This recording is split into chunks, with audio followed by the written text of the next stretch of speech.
Olá, Tutameia está ao vivo, como sempre trazendo para você um entrevistado, um personagem que nos ajude a compreender melhor o momento que a gente vive no Brasil, para que a gente possa atuar melhor, trabalhar melhor, viver melhor nessa nossa pátria tão querida. Ela é a Eleonora. Ele é o Rodolfo. E ele é o Adriano Diogo, que vai estar conosco aqui nessa conversa. Mas antes de a Eleonora apresentá-lo com mais detalhes e fazer a primeira pergunta, eu quero te convidar para participar dessa entrevista, dessa conversa, não só mandando seus comentários, mas levando mais longe essas reflexões, essas informações que o Adriano nos traz aqui. Então, divulga entre seus amigos, compartilhe nas redes sociais. Lembre-se de que esse material fica disponível no nosso canal de vídeo, Tutameia TV. Nosso trabalho está ancorado no site Tutameia, o endereço é tutameia.jor.br. Eleonora. Adriano, muito obrigada por você estar aqui hoje, nos nossos estúdios tutameicos, para falar de memória, verdade e justiça. Adriano foi deputado estadual e comandou, à época, a Comissão da Verdade do Estado de São Paulo, Rubens Paiva, que está completando 5 anos e está realizando um seminário terrorismo de Estado, da ditadura ao desgoverno atual. Eu até vou botar aqui, Rodolfo, já o banner do evento que acontece nesta sexta-feira em São Paulo e que vai ser um momento, né, nessa sexta, o dia inteiro, isso, lá na USP, na Maria Antônia, como está aí na nossa tela. E um tema absolutamente fundamental nos dias de hoje, que a gente está vendo aí, toda a questão de direitos humanos ser estraçalhada pelo governo Bolsonaro. Mas antes, né, vamos começar perguntando para o Adriano o que foi a comissão, o que ela fez, começar do começo, vamos dizer assim. Adriano, conta para a gente como é que foi esse trabalho. Bom, nós estamos fazendo esse período revisional, assim, esse encontro revisional dos 5 anos da Comissão da Verdade, 5 anos da entrega do relatório da Comissão Estadual da Verdade Rubens Paiva, e 5 anos se passaram e no dia 13 de março foi o dia da entrega do relatório, dia 13 de março de 2015. Então nós vamos fazer uma análise a partir das recomendações do relatório da Comissão da Verdade para os dias de hoje. O que aconteceu nesse intervalo de tempo, né? Se as recomendações foram obedecidas, se elas... E nós vamos centrar principalmente nessa parte mais das recomendações, na questão dos atestados de óbito, que até hoje os atestados de óbito das pessoas mortas e que foram tornadas desaparecidas na ditadura, os atestados de óbito não foram entregues às famílias, corrigidos. E, lógico, continuar na luta pela identificação dos lugares onde essas pessoas foram enterradas. E desfazer uma discussão política sobre o momento atual que o país está vivendo pela nossa ótica. Bom, mas então vamos explicar um pouquinho mais sobre o que foi a Comissão da Verdade. Qual foi o que foi e qual o trabalho ela realizou até chegar a esse relatório final aí? Bom, a Comissão da Verdade é um nome fantasia de um processo jurídico chamado Justiça de Transição. Para que o grande público possa entender o que é o conceito de justiça de transição, esse conceito de justiça de transição nasceu na Segunda Guerra Mundial. Depois de toda aquela tragédia humanitária que foi a Segunda Guerra Mundial, e como teve como consequência a formação da Organização das Nações Unidas, foi feito um processo revisional sobre a Segunda Guerra Mundial, que levou à abertura dos campos de concentração, os julgamentos. Então, esse capítulo, esse marco referencial histórico, que é o fim da Segunda Guerra Mundial, inaugurou no direito a chamada justiça de transição. Então, onde ocorreu, quando deve ocorrer a justiça de transição? Assim que o período de exceção, o período autoritário termina. Assim, quando as provas, os documentos estão evidentes, né? E a justiça de transição, ela não tem ideologia, não tem lado. Tem que ser analisado todos os crimes cometidos, foram analisados todos os crimes cometidos pelo nazifascismo, assim como as bombas atômicas jogadas pelos americanos no território japonês e todas as atrocidades que houve dos dois lados. Então, tanto é que houve uma mudança com o fim da Segunda Guerra Mundial, começou a Guerra Fria. Então, até a análise dos fatos ocorridos na Segunda Guerra Mundial foram retardados, mas eles pelo menos começaram. Então, se a gente pudesse dizer, assim, um nome que a humanidade conhece, a Hannah Arendt, fez a primeira comissão da verdade. Tanto é que ela começou na Alemanha, depois ela teve que levar os julgamentos para Israel, porque os Estados Unidos, que era a nova potência, não queria mais investigação nenhuma sobre o que aconteceu na Segunda Guerra Mundial. Só depois de 20 anos é que os americanos admitem o processo revisional, né? E aí veio toda a narrativa, além da abertura dos campos de concentração, houve toda a narrativa através do cinema, tal, que até então não havia nos Estados Unidos. Porque nos Estados Unidos, no campo da arte, quando acabou a Segunda Guerra Mundial, teve o macartismo. Isso atrasou demais o processo revisional. Eu estou explicando tudo isso porque, por exemplo, na França, o processo revisional da República de Vichy, da ocupação alemã e dos nazistas na França, só pôde ser aberto no governo Giscard d'Estaing, 40 anos depois, onde foi feito o primeiro Museu do Holocausto. Então, quando foi feito o primeiro Museu do Holocausto. Então, e esses processos, onde foi um grande processo revisional fantástico, histórico, foi o da África do Sul, que assim que acabou o regime do Apartheid, através da presidência da coordenação do Desmond Tutu, foi feita uma grande comissão da verdade.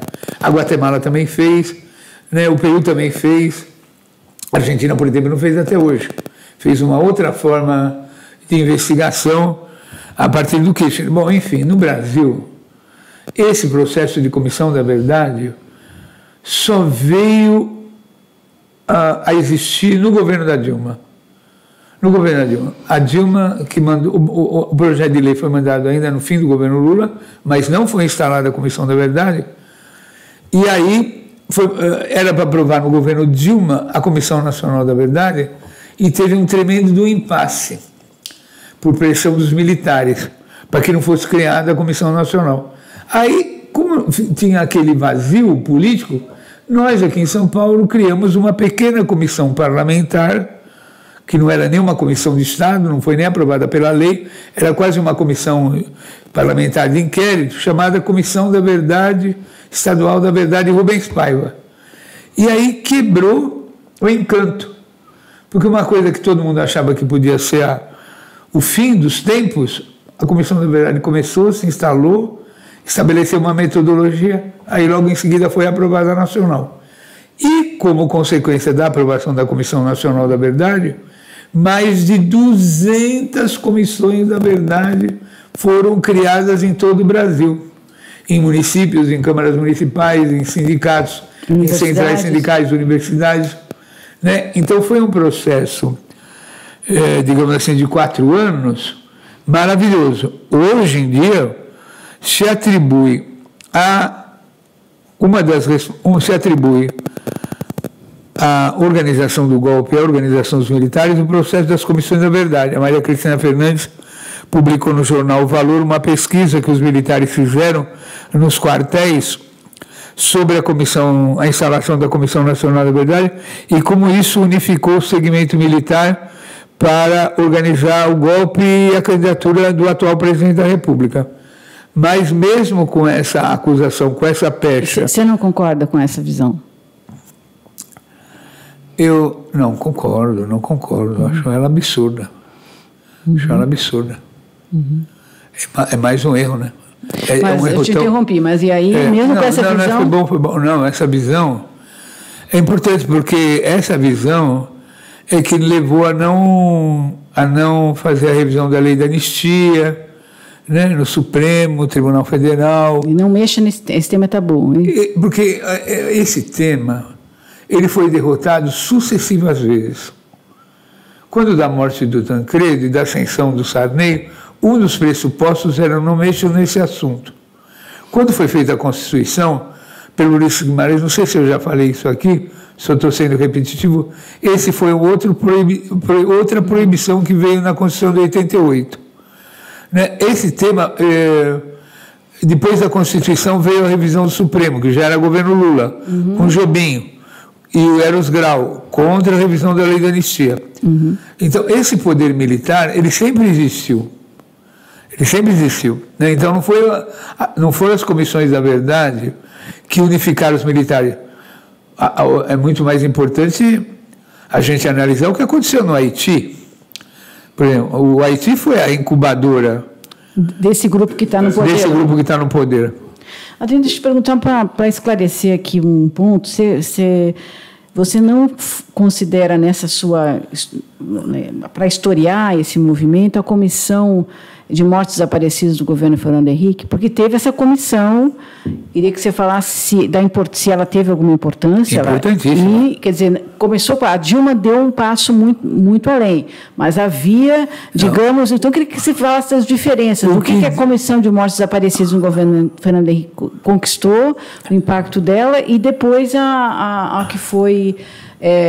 enfim, implantada pela presidenta Dilma. Nessa esquizofrenia toda, institucional, lógico que a lei de 85, da criação especial de mortes desaparecidas, é um marco. Mas o que marcou foi no governo Lula a Secretaria Nacional de Direitos Humanos, com o Paulo Vanu, que atesta, esse foi o marco fundamental da referência, e daí que nasceu a Comissão Nacional da Verdade. Bom, você falou da instalação da Comissão Estadual Rubens Paiva. Que trabalho ela realizou? Que verdade se procurava? Que tipo de investigação foi feita? Quem foi prestou depoimento? Enfim, e o que se descobriu? Bom, foram 167 audiências ao vivo transmitido pela TV Assembleia. Porque tinha três pressupostos que, quando nós instalamos a Comissão Estadual da Verdade, a Comissão Nacional da Verdade ainda não estava instalada, mas ela já tinha pressupostos. Quais eram os três pressupostos? Não podia investigar os mortos e desaparecidos, não podia investigar o papel da Embaixada Americana no golpe e não podia mexer com a questão da Fiesp. Qual era por que esses pressupostos? Quem colocou esses óbitos? Qual foi Porque para a aprovação da lei nacional foi uma enorme negociação.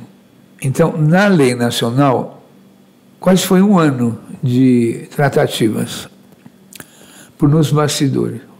Então, na lei, o que aparece era que não podia ter nenhum elemento que compusesse a Comissão Nacional da Verdade tivesse envolvimento com os fatos. Isso era explícito. Então tinha que ser uma comissão de Estado, de pessoas notáveis, sem nenhum envolvimento direto ou indireto com a ditadura. Era como se a teoria dos dois demônios estivesse vigindo. O que é a teoria dos dois demônios? A direita e a esquerda tinham seus demônios, então tinha que pôr uma comissão neutra, de pessoas neutras, de uma estatura na sociedade acima de qualquer suspeita. E o subtexto, que não estava publicado, o subtítulo era: não mexam com os terroristas, não tragam a luta armada de volta para o assunto. Então, isso era o momento que nós vivíamos. Porque a Comissão Rubens Paiva demorou um ano de tramitação na Assembleia Legislativa. Era para ser uma comissão de Estado, do governo do Estado.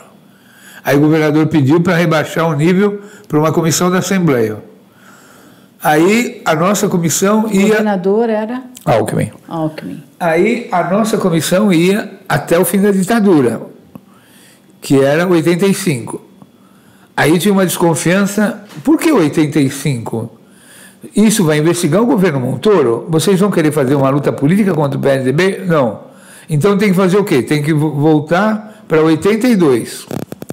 Então a nossa comissão podia investigar, nos termos da comissão expostos pela Comissão Nacional da Verdade, de 1964 a 82. Aí o governador se antecipa e abre os arquivos, instala, faz uma instalação dos arquivos estaduais e abre os arquivos para a sociedade. Os arquivos do DOPS. Do DOPS. E não nos convida. Não nos convida. Convida a Comissão Nacional, não nos convida. E aí um dos integrantes da Comissão Nacional da Verdade, que fazia parte da cerimônia, nos humilhou diante de todo mundo, falando para que nós não fizéssemos provocações. Nós nos retiramos da cerimônia. Mas a coisa andou, foi criada. Nós tínhamos 5 cargos. Ao contrário do Rio de Janeiro, por exemplo, que foi criada pelo governador, tinha mais de 100 cargos contratados pela Fundação Getúlio Vargas, com os melhores salários de pesquisadores do país. Ou a Comissão de Pernambuco, criada pelo governador Eduardo Campos, que tinha o nome do avô dele, era uma comissão de altíssimo nível. Mas a Nacional não criava. A Vera Paiva foi até Brasília para fazer a leitura do documento que antecipava a instalação da Comissão Nacional da Verdade, voltou, os militares fecharam o tempo, a Vera não leu o documento e voltou para São Paulo com o documento embaixo do braço. A Miriam Leitão fez um especial sobre o Rubens Paiva. Então, o que nós fizemos? Nós fizemos uma síntese. A Comissão Estadual da Verdade não tinha nome. Ela só teve nome porque a Vera Paiva foi proibida de ler em Brasília o documento que ela apresentaria a morte do pai dela, a versão da família. Como a Vera era de São Paulo, o deputado era de São Paulo, e a Miriam Leitão fez um programa nacional sobre a vida de Rubens Paiva, sobre a queda e a morte de Rubens Paiva, nós adotamos o nome do Rubens Paiva. Instalamos a comissão. Imediatamente, nós conseguimos os livros da portaria do DOPS. E o que nós achamos nesses livros? O papel da Embaixada Americana nos principais interrogatórios e o papel da Fiesp. Interrogatórios de presos políticos durante a ditadura militar. Principalmente nos interrogatórios onde eram aquelas coisas que tinha morte, grandes convulsões, coincidia a data. Era a presença, e o pessoal da USP, muita gente, a USI da USP, dos irmãos Krieger, presente aos Explica para a gente. E quem eram essas pessoas da Fiesp? Tinha um funcionário fixo da direção da Fiesp que acompanhava os interrogatórios. Uhum. Tinha um senhor da Embaixada Americana que acompanhava os interrogatórios. E tinha um departamento federal de investigação instalado, um escritório federal de investigação instalado dentro da USP que acompanhava os interrogatórios. Nós pegamos esses livros, levamos para o Hélio Gaspari. Ele falou assim, pronto, é a grande novidade, vocês não precisam fazer mais nada. Para não dizer que as comissões da verdade iam fazer o mais do mesmo, só repetir os casos, aqui, ó, isso aqui é o documento básico. Achar isso aqui, porque era o DNA. Achamos 6 livros, de 10 livros achamos 6. Então, aí nós perdemos o medo. Começamos, como a Melinha e esse grupo de familiares tinha feito um dossiê. Melinha e a Amélia Teles, e aí o governo federal refez o dossiê como documento de Estado. Nós falamos, bom, nós temos 2 documentos aqui, nós vamos falar dos terroristas. Não no sentido de vingança, de propor coisas volta da luta armada, nada disso. Mas o documento produzido pelo Paulo Vanuc, baseado no trabalho dos familiares, punha a biografia de todos os mortos desaparecidos brasileiros. Aí não tinha como a Comissão Nacional da Verdade impedir que nós fizéssemos a releitura, porque qual era o nosso paradigma? onde estão enterradas essas pessoas, como morreram essas pessoas. O Fernando Henrique as reconheceu em 85, mortos para efeito legal. 95, desculpa, 95. Nós temos que agora, pelo menos na Comissão da Verdade, descobrir onde essas pessoas estão enterradas. E a maioria delas nem anistiada tinha sido. Então, esse negócio de terrorista, que era o grande pavor, diminuiu. Embaixada americana, aí nós achamos embaixada americana, embaixada francesa, né? o serviço inglês.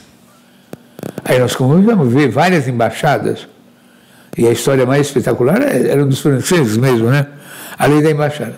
Qual era a história dos franceses? O general Paul Sarrès, que é o cara que vem montar a Operação Condor, amigo do Figueiredo. Mas fala um pouquinho dele, que foi o grande torturador na Argélia. O cara da Argélia.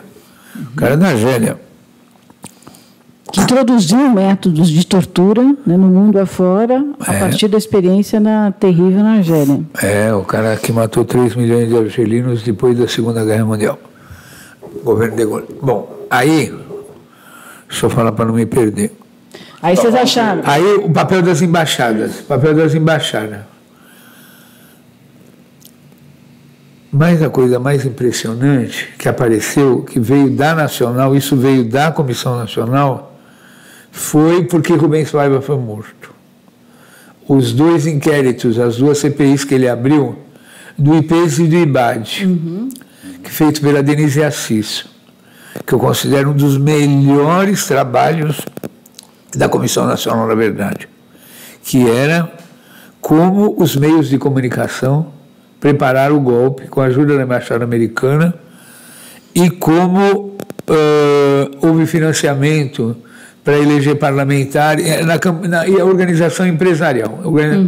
Então, aquele negócio assim que era um estigma que era falar da Fiesp, apareceu a organização empresarial. Vem à tona a história da Panair do Brasil, do sequestro da empresa Panair do Brasil pelos militares para levar e criar a Varig no Rio Grande do Sul. Começa a aparecer várias histórias empresariais. A Comissão Nacional, na verdade, não tinha nem capítulo, mas esse trabalho da Denise Assis, que era sobre o IPES, o IBAD, o Plínio de Arruda Sampaio, a morte do Rubens Paiva, e isso deu... nós nos agigantamos para criar um capítulo da investigação do papel das indústrias, dos industriais, porque não era só na Petrobras, teve uma repressão terrível na companhia Docas. Então, a Comissão da Verdade, que começou uma coisa nacional da verdade, que começou com uma coisa assim, ultra controlada, bererê, ela perdeu o controle, porque cada estado começou a ver a ditadura do seu ângulo. Então, Pernambuco e Paraíba começou a ver ligas camponesas, Rio Grande do Sul começou a ver a Operação Condor na fronteira, o sequestro lá, o papel dos americanos no Uruguai, naquela coisa, naquela cumplicidade.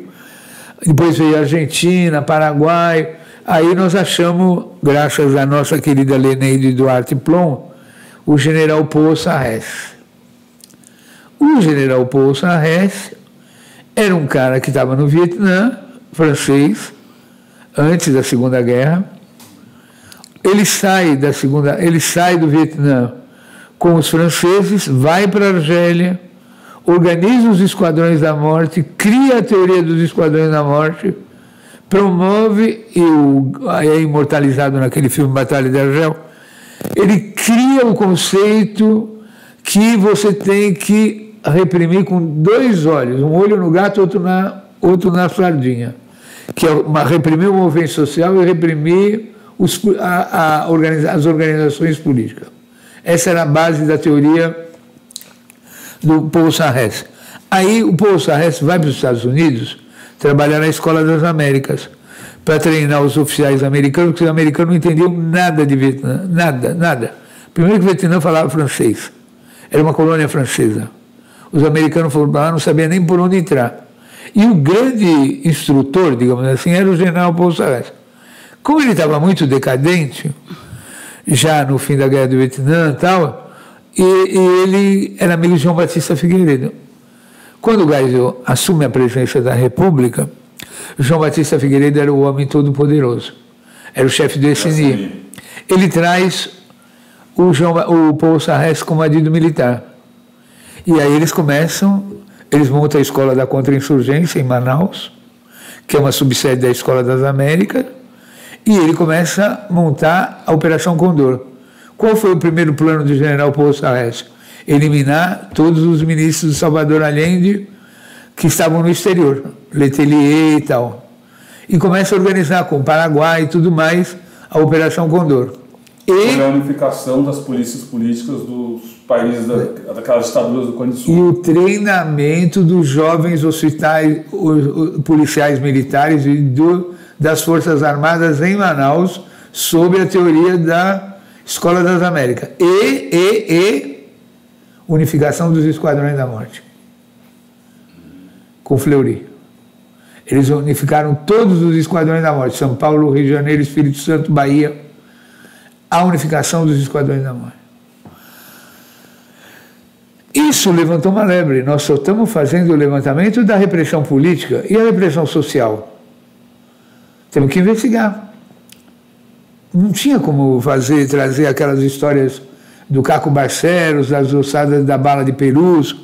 Como investigar o Fleury, né? Porque o Fleury é esse cara, esse é o cara, né? Imortalizado naquele livro daquele repórter policial que estava lá na Record. Aí até trouxemos o Luiz Eduardo Soares para São Paulo para nos orientar como fazer esse negócio da repressão política e repressão social, porque ele é a pessoa que mais sabe disso no Brasil. No Brasil. Bom, aí começou a Nacional, porque a Nacional fazia sessões conosco. Depois foi fazer sessões com o Rio de Janeiro, porque o Rio de Janeiro, o trabalho do Paulo Malhães, da Comissão da Estadual do Rio de Janeiro, foi fantástico. Fantástico. E eles conseguiram, essa expressão que o Bolsonaro usa, vou te enterrar na ponta da praia, é do Paulo Malhães. É do Paulo Malhães. Como que eles faziam para esquartejar os presos, que eles tiravam as vísceras, enchiam de pedra e jogavam na ponta da praia. Lá não me lembro bem o local, que o Paulo Malhães fala. Bom, mas ele foi primeiro na estadual. Aí, a Comissão Nacional, com todas as contradições internas, a doutora Rosa Cardoso instala o grupo dos trabalhadores, da repressão aos trabalhadores. A Maria Rita Kell instala camponeses e índios, que era uma novidade, ninguém tinha tratado de camponeses e índios. E aí o Pedro Dall'Are assume a reta final de fazer o documento da Comissão Nacional da Verdade.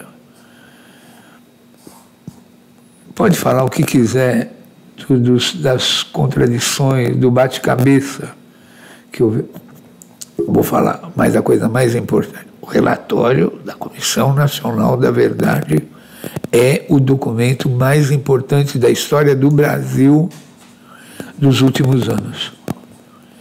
Esse sim, a hora que os militares leram aquele documento, esse sim provocou uma reação muito forte.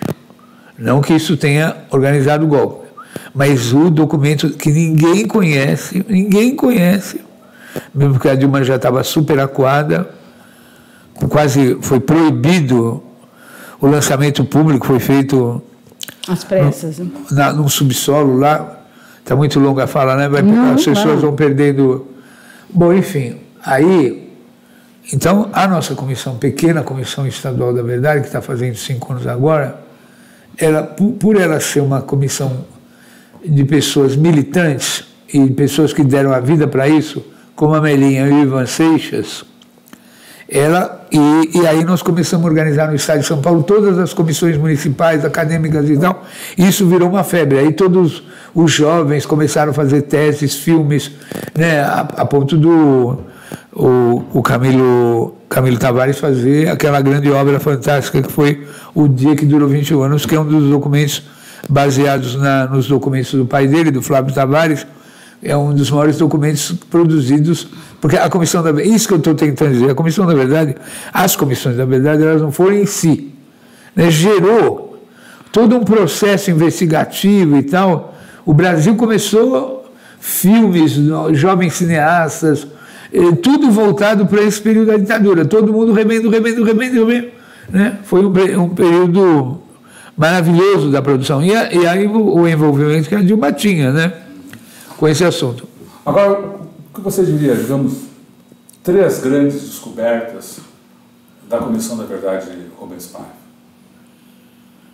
As 3 grandes descobertas? 3, 5, enfim. Não, primeiro foi o livro do Dopes, né, que eu já falei aqui, que quebrou esse negócio da...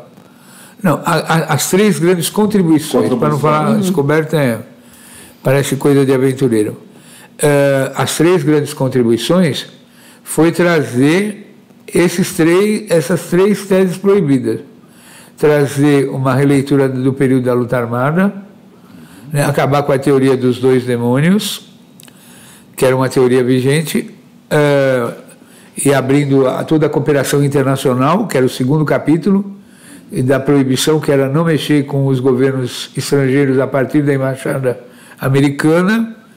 E o 3º foi a questão das empresas, o papel das empresas na organização e na sustentação do golpe, né?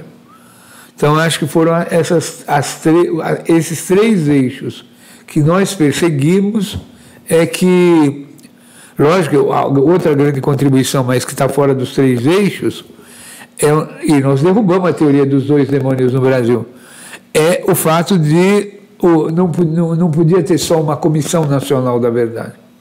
Nós criamos, que nem canais de irrigação, esses núcleos de investigação em todo o país. Teve a questão das crianças também.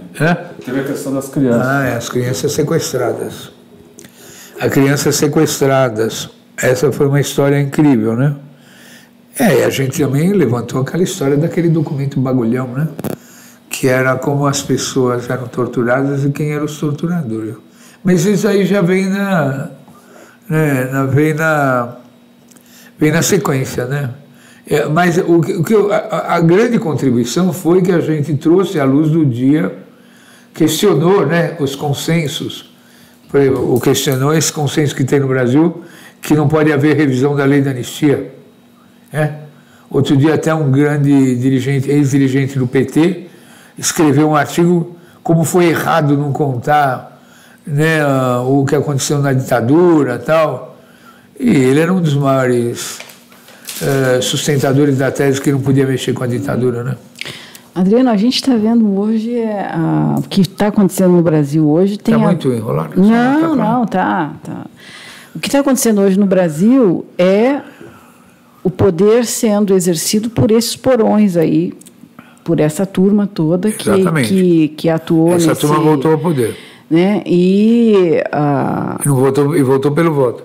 Voltou pelo voto, essa turma dos porões, né, dos defensores da tortura, né, e provavelmente também com apoio externo e com apoio empresarial. Você diria que está se repetindo o mecanismo daquela época hoje, de associação dessa banda, digamos, repressiva ou policial, dessa turma, digamos, do submundo, não sei se é a palavra correta aí, dessas comunidades, desses grupos, desses bandos, com outras áreas da sociedade brasileira? Como é que você vê essa atuação? A situação é pior. Pior por quê?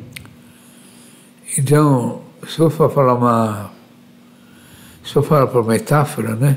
Uhum. Na ditadura nunca houve porão. O porão funcionava no Palácio do Planalto. Uhum. E na sede nos comandos militares. Bem observado, quer dizer, tanto que o relatório da Comissão da Verdade começa com o nome dos presidentes como responsáveis pelo processo. Quer dizer, o porão aqui, eu estou dizendo, Não, mas é precisa a sua fala, porque a turma do porão chegou ao poder agora. Uhum. A turma do porão era escondida pela elite militar. Uhum. Aí a turma do porão chegou ao poder. A elite sempre negou a tortura, os assassinatos, sempre tinha uma teoria de Estado para justificar tal. Agora chegou o escracho. Aquele descontrolado, não estou sabendo. O Paulo Malhães chegou ao poder. Você sabe que o Paulo Malhães era chefe de milícia. Ele estava derrotado. E quando ele foi fazer o depoimento na Comissão Nacional da Verdade, no outro dia ele voltou para a casa dele, os milicianos foram lá e arrancaram a cabeça dele para não dar tiro. Não cortaram, arrancaram, estrangularam que nem frango. Então, a turma dos porões chegou ao poder, é por isso que é pior. Que a gente chama a turma da captura, que eram os caras que iam para a rua dirigindo, aquela turma que... Porque na nossa época, na repressão, tinha 3 grupos. Os grupos de análise, de inteligência, os grupos de interrogatório e o grupo que ia para a rua fazer as capturas. Os grupos de captura chegaram ao poder. E por que você acha que a sociedade brasileira resiste tanto a encarar esse período histórico e por que proliferou na sociedade esse pensamento que hoje está no poder e que tem um apoio considerável de uma parcela da sociedade, que ditadura não teve, que tortura, enfim, não é tudo Bom, isso? Sem complicar muito, eu acho que é por causa da história do Brasil, né? Porque a grande comissão da verdade que não foi feita foi a comissão da verdade do período da escravidão. Então, um país que teve 400 anos de escravidão e o genocídio dos seus povos originários, isso como orgulho, esse tipo de colonização e o fato de não ter feito a libertação nacional, não ter criado o elemento nacional, não ter tido a independência. Uma guerra de libertação, você está dizendo? Não teve um processo de independência. Por exemplo, com todas as limitações de um ativista político, por exemplo, se você pega o perfil da libertação da América Latina, a Argentina foi em 1832. Em 1822 nós estávamos instalando o Império. Em 1821 nunca se matou tanta gente no Brasil, nunca se enforcou tanta gente no Brasil na Praça da Liberdade. Nunca teve, o período que foi de Dom João VI a Dom Pedro foi um período insurrencial no Brasil, onde se matou gente de tudo quanto foi tipo e gênero. Aí quando veio o Império, que durou 100 anos, nós entramos praticamente no século XX, porque a nossa república é 1889, a abolição da escravatura é 1888, nós quase entramos no século XX com escravidão. Né? Então, isso é um marco de um país fora da lei. É um país fora da lei. É um país que foi feito por uma elite. E depois, quando acabou o Império, foi feito aquele processo de branqueamento da raça, né? Que foi trazer todo aquele povo os imigrantes, né? Para não haver com a abolição da escravatura, uma prevalência do povo negro e do povo... Então, eu acho que, com todas as limitações, né, você vê na Bolívia, a Bolívia é praticamente uma revolução indígena, né? A Argentina já é uma revolução espanhola, das classes médias e tal, até dos terratenientes, Uruguai. Enfim, cada um teve um processo do jeito deles lá também, mas é outro, né? Você vê a cultura da América Espanhola é completamente diferente da nossa, né? Até o Haiti, né? Então, eu acho que esse negócio dos portugueses, né? Porque imagina você, o rei de Portugal não estava em Portugal, a família real veio para o Brasil. Então, essa decadência começa com a vinda da família real, né? O fato do Brasil ter recebido Dona Maria, Dom João, na Bahia, no Rio de Janeiro, o Brasil vira uma corte, né, imperial. Eu acho que isso aí nós vamos carregar por resto da vida, né? É difícil, você vê que tudo... o discurso aqui é sempre do acordo e do consenso, né? Nunca tem a divergência explícita. Não que isso tenha evitado tragédias como a da Argentina, do Chile, né? Da própria Guatemala, dos massacres, agora na Colômbia, mas é outra leitura da política, é completamente diferente. Se você, qualquer país da América Latina da América Espanhola que você viaja, você vai ver uma análise política completamente diferente. Aqui, essa relação com os americanos, né, é completamente diferente. O conceito de imperialismo, né, e o jeito do PT, né? Porque se você comparar o PT ao peronismo, por exemplo, eu achava que o PT podia comparar o peronismo. Não, o peronismo você tem que comparar com o varguismo. Comparar o PT com o peronismo o PT... Eu, sinceramente, não entendo essa teoria da transferência de renda como suficiente para entender o momento atual. Eu acho que é de uma ingenuidade, mas é o Brasil que nós temos, né? Como definir o momento atual? Perigosíssimo, péssimo, né? Péssimo. Porque não só os caras que estão dando golpe, e os empresários e esses empreendedores estão com uma força enorme, não tem oposição no país, né? Agora, só tem uma boa notícia, que os caras são péssimos à luz do dia, né? A gente nunca imaginou que eles fossem tão ruins. Então, eles são muito ruins. Agora, quem está fazendo oposição no Brasil não são os políticos, não são as organizações políticas, são os intelectuais, os jornalistas, né? A única oposição que tem no país praticamente é da chamada blogosfera, né? Quer dizer, é uma oposição de opinião, né? Não, peraí, no domingo as mulheres foram às ruas. Eu sei, mas você percebe que é um aprendizado, né? É como se fosse uma pessoa que sofreu um acidente de carro e agora tem obrigada a aprender a andar. Parece que é isso. Assim, as pessoas estão exercitando o direito de fazer oposição e a forma de fazer oposição fora das eleições, né? Porque foi tipificado uma coisa de oposição que você só pode fazer oposição às formas autoritárias e ditatoriais a cada 2 anos nas eleições municipais ou nacionais. E outra coisa, não tem o discurso é meramente eleitoral. Não foi introduzido o golpe.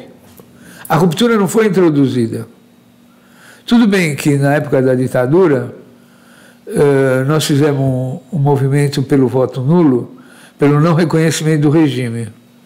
E essas gerações que estão aí não abriram mão da sua participação política eleitoral, mas achar que a participação política eleitoral em si, porque os partidos viraram partidos da ordem. Viraram partidos da ordem. Né? Então, tenho muito esse conformismo de aceitar, né? O golpe da Dilma foi aceito com a maior naturalidade. Golpe contra a Dilma. Golpe contra a Dilma, concordo. Desculpe. O golpe contra a Dilma foi aceito como se fosse uma coisa constitucional. A prisão do Lula foi vista como... E todas as exceções que ocorrem. Os massacres, os assassinatos, o genocídio, toda essa coisa é visto como uma coisa dentro da lei, quando nós temos um Estado fora da lei. Então, quando eu estou me referindo, eu participo dos debates eleitorais. O golpe não faz parte do discurso, Rodolfo. Não é nenhum problema esquerdista.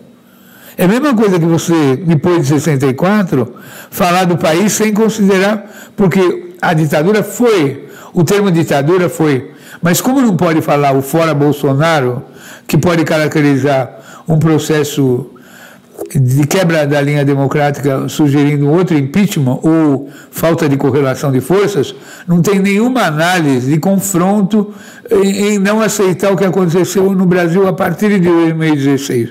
Então isso aí, as pessoas estão desarmadas, é um termo ruim, as pessoas estão despreparadas, né? Perdidas, é como se tudo... Perdidas? Perdidas. É como se tudo, te interrompi. Como se tudo tivesse dentro da maior naturalidade. Dentro da maior naturalidade. Eu lembro perfeitamente a Folha, nos últimos dias que antecederam a queda e a saída da Dilma, falavam da saída da Dilma como uma coisa natural e uma necessidade, né? E hoje, demorou, teve que passar a eleição todinha para depois, através dos articulistas e alguns editoriais, caracterizar como um governo atípico, né? De exceção ainda... Você diz que nós temos um Estado fora da lei. Por que você diz isso? Bom, eu pago pela minha área. Como é que pode acabar com a Comissão Especial de Mortos e Desaparecidos, criada na forma da lei por portaria ou por decreto? Como é que pode intervir na comissão da anistia, interromper todo o processo de anistia por mecanismos infraconstitucionais? Por que os partidos políticos não ajuizam as intervenções no mecanismo de prevenção à tortura, que é lei nacional do Protocolo de Istambul? Por que tem milhares de pessoas encarceradas sem julgamento? Então o país está num momento de exceção. A pena de morte, por exemplo, só não está escrita na forma da lei, mas ela está prevista nas propostas do Ministério da Justiça, e ela está sendo executada na prática, como legítima defesa. As forças paramilitares foram legalizadas em vários estados. As milícias. Legalizadas? Elas são legalizadas. As milícias cobram, elas têm território, elas influem nas eleições, elas convivem com as forças, com as polícias militares. Não em São Paulo. Lógico que tem um avanço do crime organizado aqui de uma forma impressionante. O motim no Ceará, e como o governo reagiu? O motim do Ceará.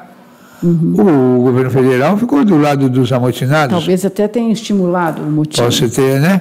É possível pela reação. Aqui em São Paulo, o governador faz uma batalha incessante para impedir que esses setores amotinados prevaleçam. Tem uma efervescência política enorme para que prevaleça essa visão dos paramilitares, né? Mas a pena de morte, essa daí, virou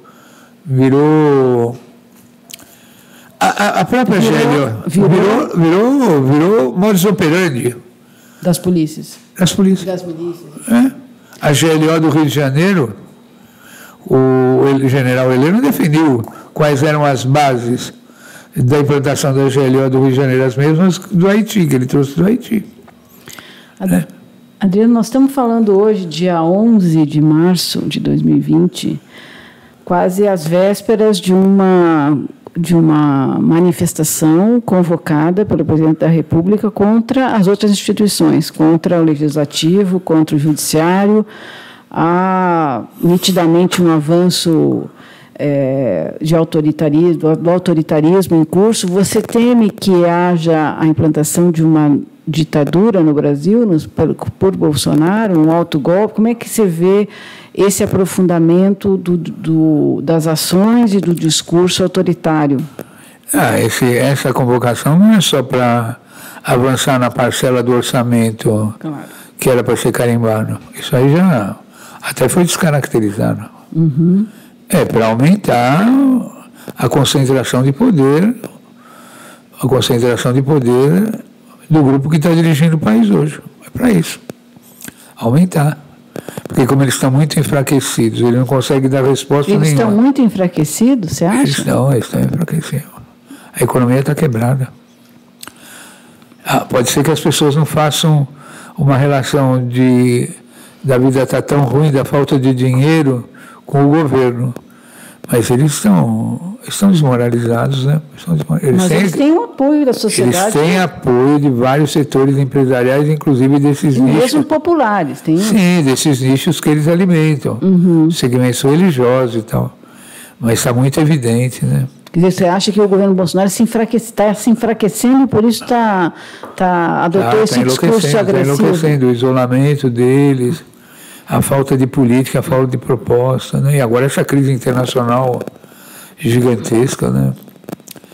Então eles estão assim como gatos acuados, né? Como gatos acuados. Como gatos acuados. Mas aí pode ser que eles também dêem um salto no escuro, né? Mas eles estão jogando. Com esses setores bem radicalizados. Né? Mas nós temos uma capacidade enorme para... Mas você imagina fechamento do Congresso, por exemplo, coisa do gênero? Acho que o fechamento do Congresso... Não, eu acho que eles querem a subordinação do Congresso. Eles querem a subordinação, o fechamento... Um Congresso que está francamente favorável, com uma maioria francamente favorável a aprovar suas teses, é que eles querem que aprove teses que eles não mandaram nem o projeto de lei. Eles falam de coisas que eles nem conseguiram mandar. Ali, o filho do presidente da República faz um abaixo-assinado para recuar, para que o pai recue de um projeto de lei que propõe o orçamento impositivo. Né? Quer dizer, é uma descoordenação. Mas eles têm um projeto.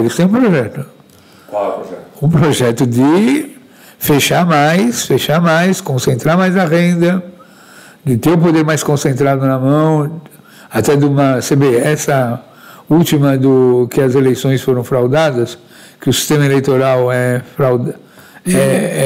colapsível, é uma antessala, né? Não, essa eleição não serve para nada, a eleição é fraudada no Brasil, né?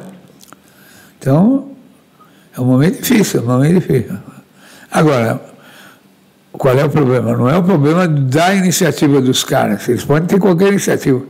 O que é difícil é saber como reagir, como organizar os vários setores da sociedade para enfrentar isso. Isso que eu acho que é mais complicado, que é o que está mais complicado.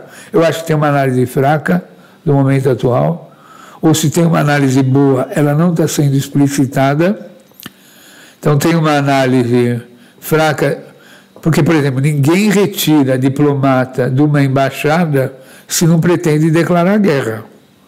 A retirada dos diplomatas da embaixada da Venezuela é um pressuposto de um estado da implantação do estado de guerra. A expulsão dos diplomatas, a retirada dos diplomatas brasileiros da Venezuela e a expulsão dos venezuelanos só se faz como prenúncio da guerra, como anúncio da guerra. E isso pode ir para outros países. Então é um momento delicado. Que vai saber o que é esse acordo de cooperação militar que foi feito agora lá em Miami, né? Está sendo muito elogiado pela imprensa. Muito elogiado, né? Muito elogiado. O que vem nesse pacote? Em troca do que nós vamos ter a participação nesse acordo militar? Como troca de quê? Qual é a iniciativa que nós vamos tomar em relação à América Latina para ganhar esse pacote de formação de tecnologia militar? Então é preocupante.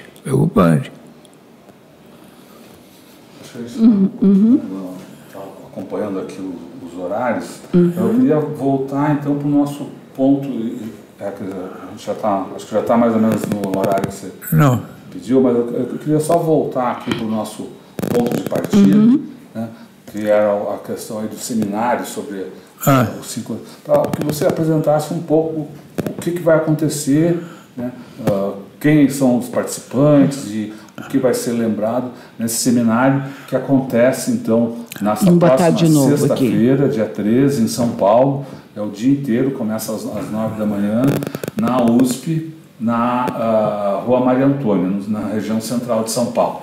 Está então, aqui, ó. Que faça...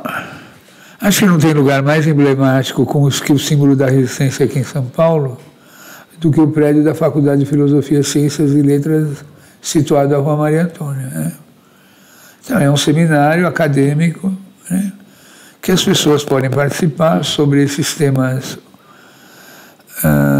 relativos principalmente ao Ministério dos Direitos Humanos, das violações dos direitos humanos, e um encontro onde as pessoas possam discutir coisas que geralmente nos currículos da academia, né? Então é um seminário aberto, de cunho acadêmico, político, e onde nós vamos discutir 5 anos após a entrega do seminário. E esperamos que pelo Brasil inteiro essas iniciativas. Depois vai ter o ato dia 29, né, dia 28 no DOI-CODE, e dia 29 a Caminhada do Silêncio. Então, é uma preparação para essas jornadas, né, de os outros segmentos mais ligados ao período atual. Tem um outro calendário, né, que é de G9 Marielle, o ato da educação, dos setores da educação. Então, é uma conversa geracional. A nossa geração conversando com o momento atual, né? Então, nós temos aquela teoria do beija-flor. Não pode ser que nós não vamos apagar o incêndio da floresta. Mas a nossa contribuição nós não vamos deixar de dar. Não vamos nos acovardar, não vamos nos esconder e nem vamos ficar de joelhos. Embora não tenhamos mais idade para grandes... Mas essa contribuição geracional nós vamos dar. Muito bem.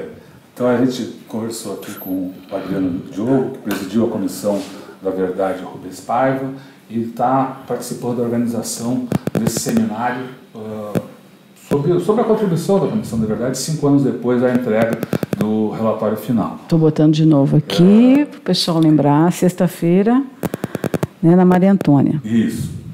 Essa entrevista fica disponível no nosso canal de vídeo, no Tutameia TV, e no site tutameia.jor.br. E antes de a gente dar o tchauzinho final, eu queria convidar o Adriano Diogo a dar a sua mensagem aí de despedida para os internautas que nos acompanharam e que seguem nos acompanhando pela internet afora. A minha mensagem, primeiro, valorizar o trabalho que vocês, espetacular, que vocês fazem aqui através do Tutameia, e todo o artigo da Eleonora Lucena na Folha de São Paulo, no domingo, espetacular, e dizer que ninguém aprende, caminhante não é caminho, né? Caminho se acha andar, quer dizer, a gente não pode parar de acreditar na humanidade, nos princípios da democracia, dos valores humanitários, e esses ditadores temporários, esse estado de coisas, é como a noite, né? À noite, quando você vai dormir, você acha que tudo está ruim, né? É pesadelo. De manhã, quando você acorda, você fala, não, vamos encarar esses caras, né? Vamos encarar, já encaramos. E não vamos deixar eles ficar mais 21 anos, né? Pelo amor de Deus. 2 anos já, 2 do governo Temer e 1 desse aí, já fizeram um estrago. Eu acho que o brasileiro está na busca dessa autoestima, né? Então, eu acho que essa autoestima da resistência, da sinceridade, do acerto na política é uma coisa que o povo brasileiro está buscando e vai alcançar, né? Mesmo porque a maioria do povo brasileiro é constituída de gente da melhor qualidade, né? A maioria do povo brasileiro não é constituída por esses morcegos de caverna, né? Por esses hematófagos. Bom, a maioria do povo brasileiro tem uma esperança em construir um país civilizado, honesto. Por isso que eu acho que... E eu acho que também, embora os partidos da ordem estão domesticados, né? Como teve o PTB, como teve o MDB, por um longo período, acho que tem forças que estão vindo aí da juventude, forças que estão interessadas em enfrentar todas essas atrocidades. Muito bem. Muito obrigado, Adriano. E a gente vai se despedindo, então. Adriano, muito obrigada. E fique com a gente, vai lá no Tutameia TV e se inscreva no nosso canal. Tchau, pessoal. Tchau, pessoal. Foi bom?